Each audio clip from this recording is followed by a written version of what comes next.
Hello friends, शिक्षा सभा में आपका स्वागत है। देखिए फ्रेंड्स, 1 फरवरी को वित्त मंत्री निर्मला सीतारमण द्वारा बजट 2021-22 पेश किया जा चुका है।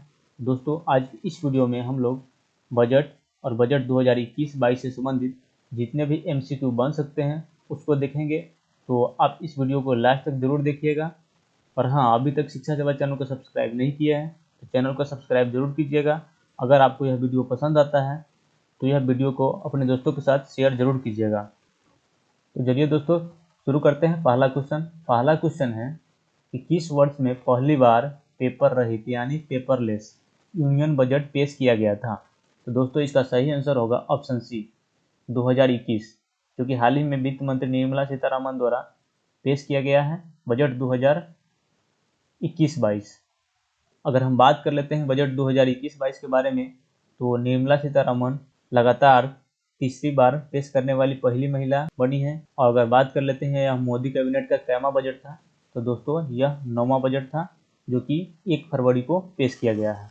अगला क्वेश्चन है, बजट 2021 में बीमा क्षेत्र में FDI सीमा को 74% तक बढ़ा दिया गया है। तो पिछली FDI सीमा क्या थी? तो दोस्तों, बजट 2021-22 में जो FDI की सीमा पहले 49% था उसको 74% कर दिया गया। तो दोस्तों, इस क्वेश्चन में देखिए क्या पूछा जा रहा है कि पिछली FDI सीमा क्या थी। तो दोस्तों, इसका सही आंसर होगा ऑप्शन ए, 49% था जो कि अब 74% कर दिया गया है। तो सबसे पहले हम लोग जान लेते हैं FDI के बारे में। तो FDI क्या होता है, यानी फॉरेन डायरेक्ट इन्वेस्टमेंट। अगला क्वेश्चन है, वित्त मंत्रालय ने बजट 2021-22 में कोविड-19 वैक्सीन के लिए कितनी राशि प्रदान की गई है? तो दोस्तों, इसका सही आंसर होगा ऑप्शन डी, 35,000 करोड़ रुपए जो कोविड-19 वैक्सीन है उसके लिए आवंटन किया गया है। और आपको पता भी होगा कि स्वास्थ्य के क्षेत्र में सबसे ज़्यादा बजट 2021-22 में राशि की घोषणा की गई है, जो पिछले साल की तुलना में लगभग 137% अधिक है। अगला क्वेश्चन है, पेपर रहित यूनियन बजट के लिए कौन सा ऐप लॉन्च किया गया था? तो दोस्तों देखिए, यहाँ पे इसका आंसर ऑप्शन सी होगा, union budget mobile app launch किया गया था। तो हम लोग जान लेते हैं कि किसके द्वारा लॉन्च किया गया था। तो वित्त मंत्री निर्मला सीतारमण के द्वारा लॉन्च किया गया था और यह 4 भाषाओं में इस ऐप को आप इस्तेमाल कर सकते हैं। और इस मोबाइल ऐप को ANIC द्वारा डेवलप किया गया है। देखिए अगला क्वेश्चन है, बजट 2021-22 में किस आयु वर्ग के सीनियर सिटीजन को टैक्स में राहत दी गई है? तो दोस्तों, इसका सही आंसर होगा ऑप्शन डी, 75 वर्ष से ज़्यादा उम्र वाले लोगों के लिए। अगला क्वेश्चन है, सरकार कब तक क्षय रोग यानी TB को खत्म करना चाहती है? यानी TB को खत्म करने का लक्ष्य कब तक रखा गया है? तो दोस्तों, यहाँ पे इसका सही आंसर होगा ऑप्शन ए, 2025 तक TB को खत्म करने का लक्ष्य रखा गया है। 2-3 और पॉइंट आप ध्यान रखिएगा। किसान के आय दोगुना करने का लक्ष्य 2022 तक रखा गया है। और यहाँ पे TB का तो देख लिए आप, 2025 तक रखा गया है। और अगर गगनयान पूछेगा, गगनयान कब लॉन्च करने का लक्ष्य है? तो दोस्तों इस साल यानी 2021 में। अगला क्वेश्चन है, डिजिटल जनगणना की घोषणा किस वार्षिक बजट के दौरान की गई थी? तो दोस्तों, इसका सही आंसर होगा ऑप्शन सी, 2021-22 में डिजिटल बजट पहली बार डिजिटल जनगणना की घोषणा किया गया है। तो इसके लिए जो राशि आवंटन किया गया है वो है 3,726 करोड़ रुपए। और बात कर लेते हैं जनगणना, यानी जो आप लोग जानते हैं कि जनगणना 10 वर्षों पे किया जाता है। तो पिछले साल 2011 में हो चुका है, तो अब की बार 2021 में होगा, जो कि 16 भाषाओं में होना है। अगला क्वेश्चन है, सरकार की विनिवेश रणनीति के एक हिस्से के रूप में 2021-22 में किस कंपनी का IPO लॉन्च किया जाएगा? तो दोस्तों, यह बजट 2021-22 में घोषणा किया गया कि LIC कंपनी है, IPO लॉन्च किया जाएगा। तो इस प्रकार इसका सही आंसर होगा ऑप्शन बी, यानी LIC। तो हम सबसे पहले जान लेते हैं IPO के बारे में क्या होता है। तो दोस्तों, यहाँ पे देखिए IPO यानी इसका पूरा नाम होता है इनिशियल पब्लिक ऑफर। तो आप इस फुल फॉर्म को भी याद रखिएगा क्योंकि यहाँ से भी क्वेश्चन बन सकते हैं। अगला क्वेश्चन है, बजट 2021-22 में भारतीय रेलवे के लिए कितनी राशि आवंटित की गई है? तो इसका सही आंसर होगा ऑप्शन सी, 1,10,055 करोड़ रुपए।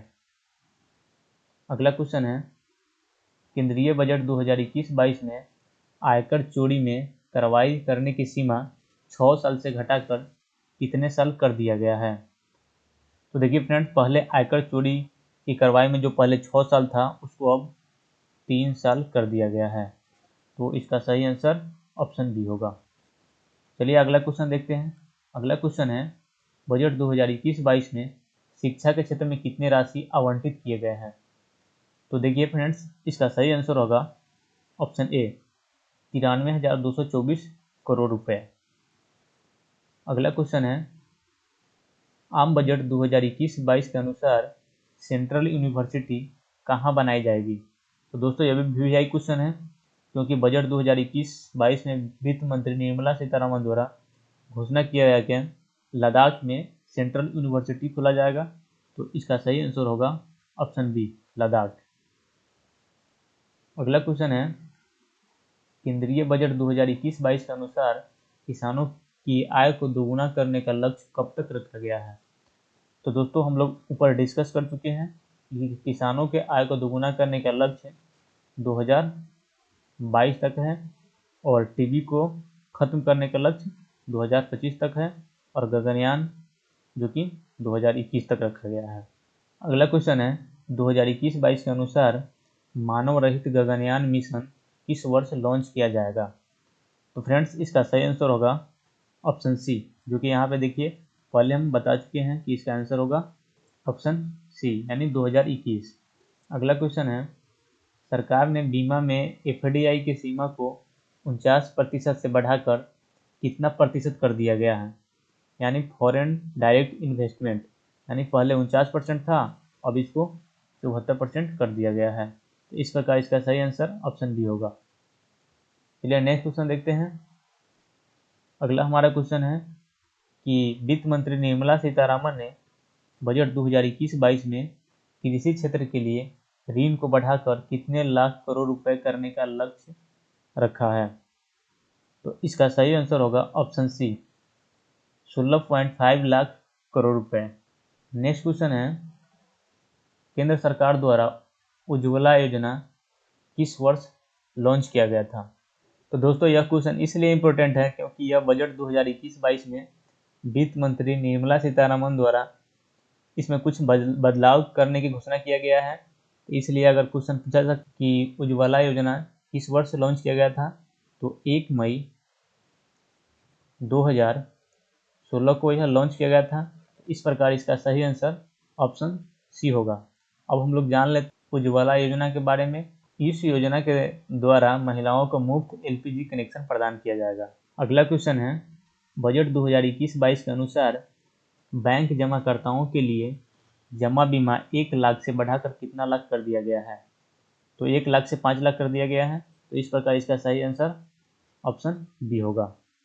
अगला क्वेश्चन है, बजट 2021-22 में हरित ऊर्जा से हाइड्रोजन उत्पन्न करने के लिए किस मिशन का शुरुआत किया जाएगा?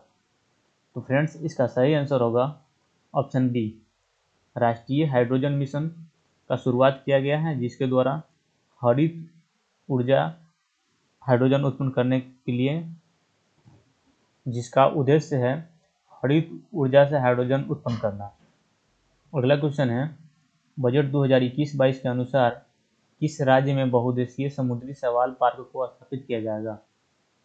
तो ये भी बजट 2021-22 में घोषणा किया गया कि तमिलनाडु राज्य में बहुउद्देशीय समुद्री शैवाल पार्क का स्थापित किया जाएगा। तो इस प्रकार इसका सही आंसर ऑप्शन सी यानी तमिलनाडु। नेक्स्ट क्वेश्चन है, वर्ष 2021-22 में राजकोषीय घाटा कितना फीसदी रहने का अनुमान है? तो दोस्तों सबसे पहले तो हम लोग जान लेते हैं राजकोषीय घाटा के बारे में कि क्या होता है। तो देखिए फ्रेंड्स, कुल व्यय और कुल प्राप्तियों के बीच में जो अंतर प्राप्त होता है उसी को हम लोग राजकोषीय घाटा कहते हैं, जो 2021-22 में 6.8% रहने का अनुमान लगाया गया है। तो दोस्तों अब हम लोग देख लेते हैं कि बजट से संबंधित कुछ MCQ जो आने वाले एग्जामों के लिए आपको महत्वपूर्ण होगा। तो चलिए दोस्तों देखते हैं। क्वेश्चन है, भारत में बजट का जन्मदाता किसे कहा जाता है? तो इसका सही आंसर होगा ऑप्शन बी, जेम्स विल्सन को भारत में बजट का जन्मदाता और बजट का संस्थापक भी कहा जाता है।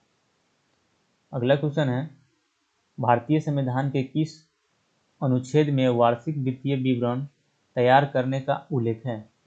तो फ्रेंड्स, भारतीय संविधान में बजट शब्द का उल्लेख नहीं है, उसके जगह पे वित्तीय विवरण का उल्लेख है। तो वित्तीय यहाँ पे क्वेश्चन पूछा जा रहा है कि किस अनुच्छेद में? तो दोस्तों इसका सही आंसर होगा ऑप्शन बी, आर्टिकल 112 में वित्तीय विवरण का उल्लेख है, जो कि बजट से संबंधित है। अगला क्वेश्चन है, यूनियन बजट मोबाइल ऐप किसने बनाया है? तो फ्रेंड्स, हम लोग ऊपर डिस्कस कर चुके हैं कि NIC यानी नेशनल इंफॉर्मेशन सेंटर द्वारा इस ऐप को डेवलप किया गया है।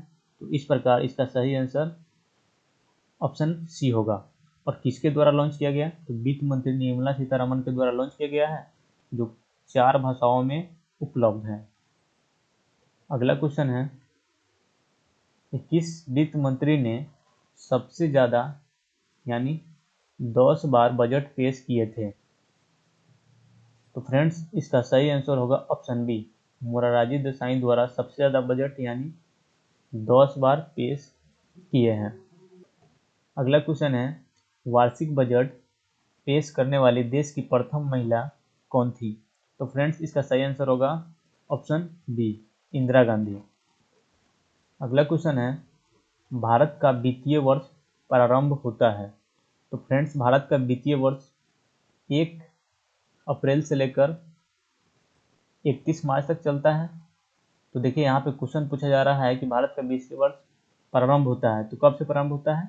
1 अप्रैल से, यानी इसका सही आंसर होगा ऑप्शन सी। अगला क्वेश्चन है, बजट किस सूची में आता है? तो फ्रेंड्स, आप लोग जानते हैं कि हमारे संविधान में 3 सूची है, संघ सूची, राज्य सूची और समवर्ती सूची। तो बजट का उल्लेख समवर्ती सूची में होता है। और अगर आपसे आर्टिकल पूछे तो कितना है? 112। अगला क्वेश्चन है, बजट एक लेख पत्र है सरकार की वाणिज्य नीति का, सरकार की मौद्रिक नीति का, सरकार के राजकोषीय नीति का? तो फ्रेंड्स, इसका आंसर होगा ऑप्शन सी, सरकार के राजकोषीय नीति का। अगला क्वेश्चन है, स्वतंत्र भारत का पहला बजट किसने पेश किया था? तो फ्रेंड्स, इसका सही आंसर होगा ऑप्शन डी, RK शनमुगम सेठी। जो कि देखिए यहाँ पे बात हो रही है स्वतंत्र भारत की। तो हमारा भारत कब आज़ाद हुआ था? 15 अगस्त 1947 को। तो 26 नवंबर 1947 को RK शनमुगम सेठी द्वारा स्वतंत्र भारत का पहला बजट पेश किया गया था। और आपसे पूछा जाए क्वेश्चन कि गणतंत्र भारत का पहला बजट कौन पेश किया था? तो जॉन मथाई। चलिए अगला क्वेश्चन देखते हैं। अगला क्वेश्चन है, रेल बजट को केंद्रीय बजट में कब सम्मिलित किया गया था? तो फ्रेंड्स, इसका सही आंसर होगा ऑप्शन सी, वर्ष 2016 में। अगला क्वेश्चन है, शून्य आधारित बजट सर्वप्रथम कब पेश किया गया था? तो फ्रेंड्स, सबसे पहले तो हम लोग जान लेते हैं कि शून्य आधारित बजट क्या होता है। तो शून्य आधारित बजट का मतलब होता है कि एक नए सिरे से बजट को तैयार करना और पेश करना। तो सबसे पहले यहाँ पूछा जा रहा है कि भारत में कब पेश किया गया था? तो राजीव गांधी के समय 1987-88 में शून्य आधारित बजट सबसे पहले पेश किया गया था। तो इसका सही आंसर होगा ऑप्शन सी, 1987-88 में। अगला क्वेश्चन है, वित्त मंत्री निर्मला सीतारमण ने किस राज्य में गैस पाइपलाइन परियोजना की शुरुआत करने की घोषणा की है? तो फ्रेंड्स, इसका सही आंसर होगा ऑप्शन बी, जम्मू कश्मीर, जो कि हमारे अब केंद्र शासित प्रदेश है, उनके लिए गैस पाइपलाइन परियोजना की शुरुआत किया गया है वित्त मंत्री निर्मला सीतारमण द्वारा। अगला क्वेश्चन है, निम्नलिखित में से कौन सा कथन बजट के बारे में सही है? तो देखिए यहाँ पे 2 पॉइंट दिया गया है और इस 2 पॉइंटों से हमको देखना है कि कौन इस दोनों में सही है। तो देखिए हमारा पहला पॉइंट है कि यह लैटिन शब्द बगट से लिया गया है। तो बिल्कुल सही है, क्योंकि बगट एक फ्रेंच शब्द है जिसका अर्थ होता है चमड़े का थैला। तो पहला कथन तो सही है। दूसरा चेक कर लेते हैं। दूसरा है इस साल यानी 2021 में पहली बार पेपरलेस था। बिल्कुल सही है, क्योंकि 2021 में जो बजट पेश किया गया है वो पेपरलेस यानी कागज रहित बजट था। तो इस प्रकार इसका कथन 2 भी सही है। तो चलते हम ऑप्शन देख लेते हैं। देखिए यहाँ पे पहला ऑप्शन है केवल एक सही है, केवल 2 सही है, 1 और 2 दोनों सही है। तो इस प्रकार इसका सही आंसर ऑप्शन सी होगा, 1 और 2 दोनों सही है। तो फ्रेंड्स, ये था हमारा बजट और बजट 2021 से संबंधित महत्वपूर्ण क्वेश्चन जो आने वाले सभी एग्जामों के लिए महत्वपूर्ण होगा। तो फ्रेंड्स, मिलते हैं नेक्स्ट वीडियो में एक नए टॉपिक के साथ। इस वीडियो को देखने के लिए आपका बहुत बहुत धन्यवाद।